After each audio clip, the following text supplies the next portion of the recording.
మన ఇంటి రుచులకు స్వాగతం. ఈ వీడియో కనుక మీకు నచ్చినట్లయితే లైక్ చేసి, షేర్ చేసి, సబ్స్క్రైబ్ చేయండి. సబ్స్క్రైబ్ చేసిన తర్వాత బెల్ ఐకాన్ ప్రెస్ చేసి ఆల్లో పెట్టుకుంటే ఫర్దర్ నోటిఫికేషన్స్ మీకు వస్తాయి. ఈ వీడియోలో మనం మష్రూమ్స్ ములక్కడ కర్రీ ఎలా తయారు చేసుకోవాలో నేర్చుకుందాం. దీనికి కావలసినవి మష్రూమ్స్, మునక్కాడ ముక్కలు, పచ్చిమిర్చి ముక్కలు, ఉల్లిపాయ ముక్కలు, టమాటో, జీలకర్ర, అల్లం వెల్లుల్లిపాయ పేస్ట్, ఉప్పు, కారం, పసుపు. ఇది చాలా ఈజీగా సింపుల్గా చేసుకోవచ్చు. ముందుగా మనం స్టవ్ ఆన్ చేసి పాన్ పెట్టుకుని ఆయిల్ పోసుకుని ఆయిల్ వేడెక్కిన తర్వాత జీలకర్ర వేసి ఫ్రై చేసుకోవాలి. జీలకర్ర ఫ్రై అయిన తర్వాత ఉల్లిపాయ ముక్కలు, పచ్చిమిర్చి ముక్కలు వేసుకుని ఫ్రై చేసుకోవాలి.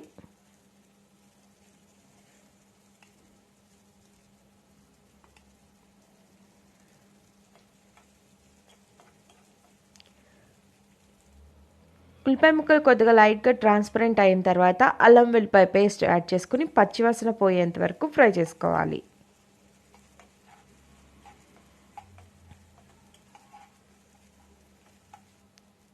ఇలా ఫ్రై అయిన తర్వాత మునక్కాడ ముక్కలు యాడ్ చేసుకుందాం.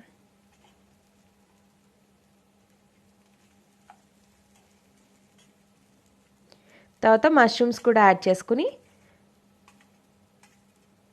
ఇది కొద్దిగా మెత్తబడేంత వరకు ఫ్రై చేసుకోవాలి.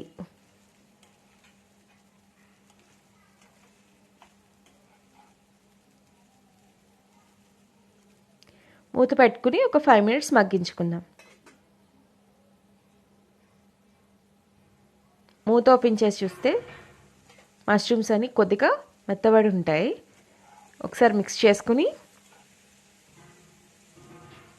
టమాటో ముక్కలు యాడ్ చేసుకోవాలి.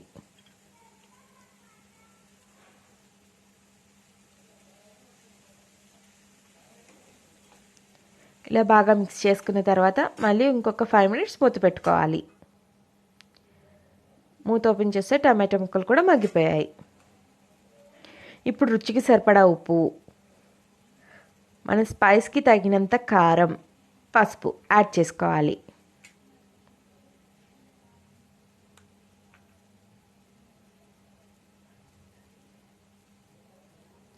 ఇప్పుడు వీటన్నిటిని కలిపి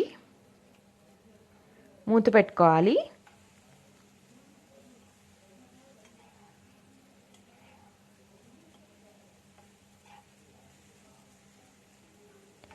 ఒక 5 మినిట్స్ మగ్గించుకోవాలి. 5 మినిట్స్ అయితే మూత ఓపెన్ చేసి చూస్తే చక్కగా ఉడికి ఉంటాయి. తగినన్ని వాటర్ పోసుకోవాలి. ఎక్కువ వాటర్ కూడా పట్టదు. ఒకసారి కలుపుకుని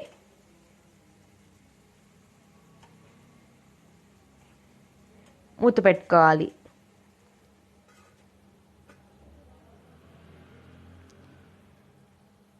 ఇలా దగ్గరగా కుక్ అయిపోయి ఉంటుంది. ఇప్పుడు స్టవ్ ఆఫ్ చేసి సర్వింగ్ బౌల్లోకి తీసుకుందాం. ఎంతో రుచికరమైన మష్రూమ్ మునక్కాడ కర్రీ రెడీ అయిపోయింది. ఇది చపాతీలోకి, అన్నంలోకి చాలా టేస్ట్గా ఉంటుంది. ఈ వీడియో కనుక మీకు నచ్చినట్లయితే లైక్ చేసి, షేర్ చేసి, సబ్స్క్రైబ్ చేయండి. Thank you for